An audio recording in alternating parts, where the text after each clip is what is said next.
I wanted to talk about my vision for a photo representation or a photo map of the world.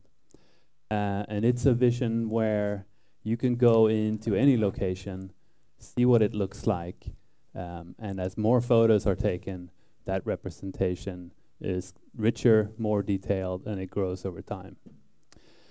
And you could say that to some extent, that's what Google is doing. You could say that Google Street View, they're executing on that vision.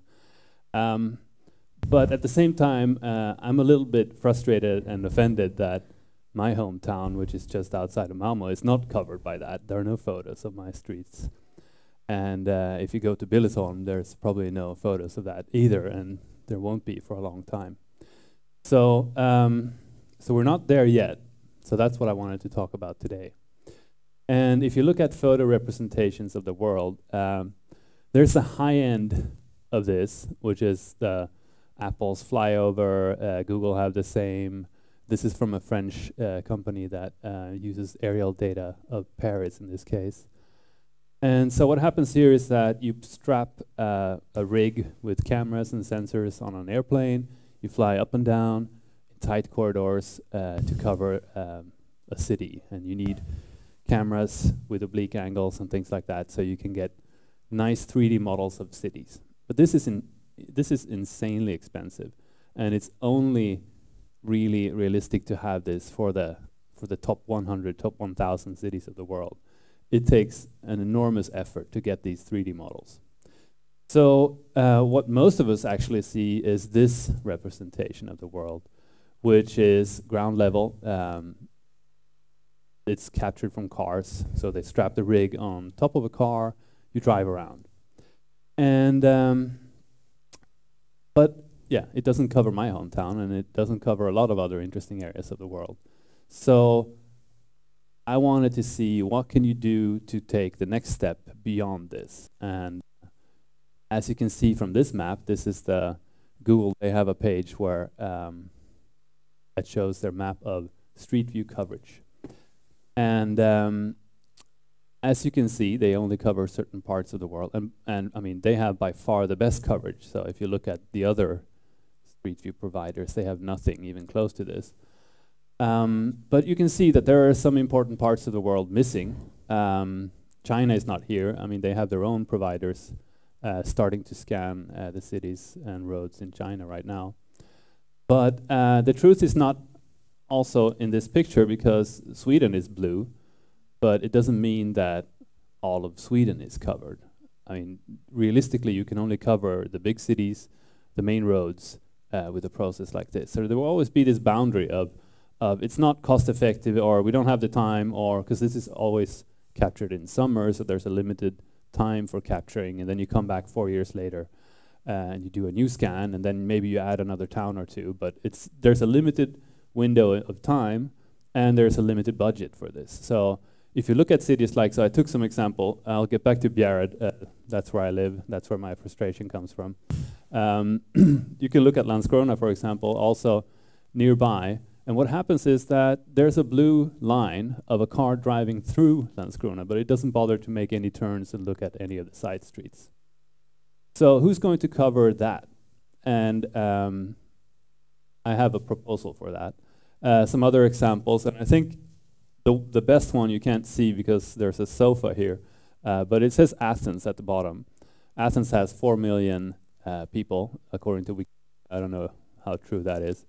But let's say 4 million people. And I bet you that for every street on this little screenshot, there are thousands of people walking every day with the tools to map that street.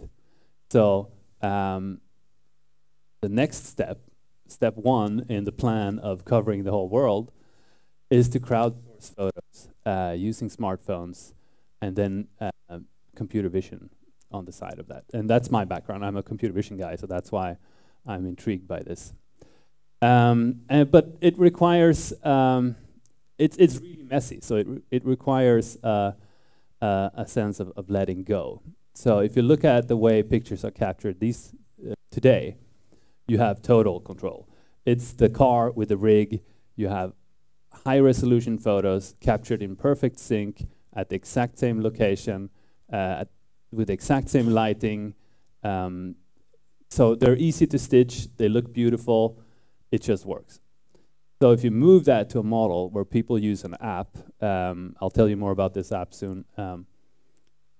They use a smartphone app to capture photos. So you might walk down one week and take pictures in one direction. I'll go the next week, take pictures the other direction. And then our third guy comes the week after and takes some interesting buildings on the west side of the road.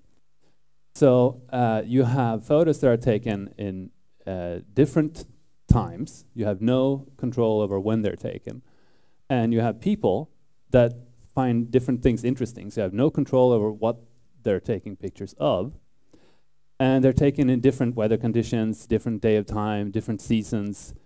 So there's no control.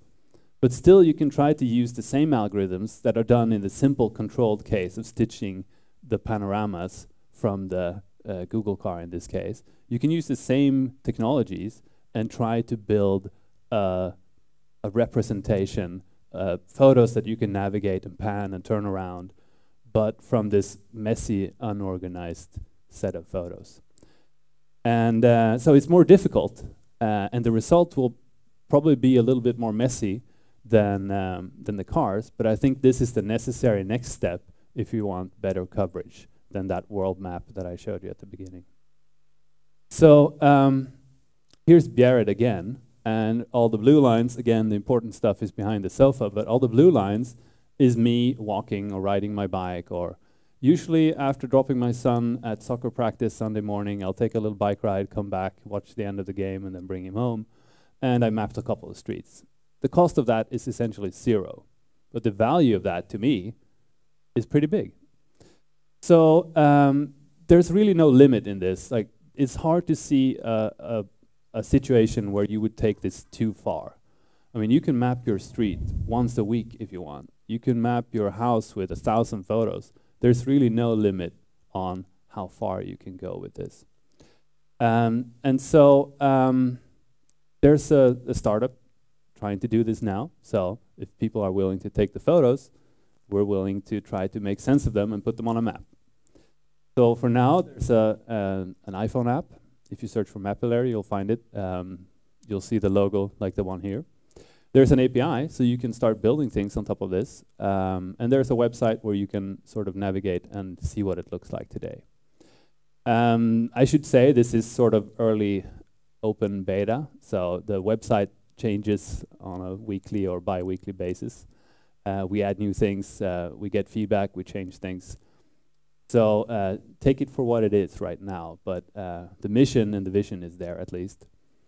And for the ones attending the hackathon tonight, I'm just going to throw an example out there to see what you could do with this API. So let's say, I came up with this morning actually. Let's say you wanted to build a jogging app. So you're out running and you want to show, here's a good run in Malmo, try it.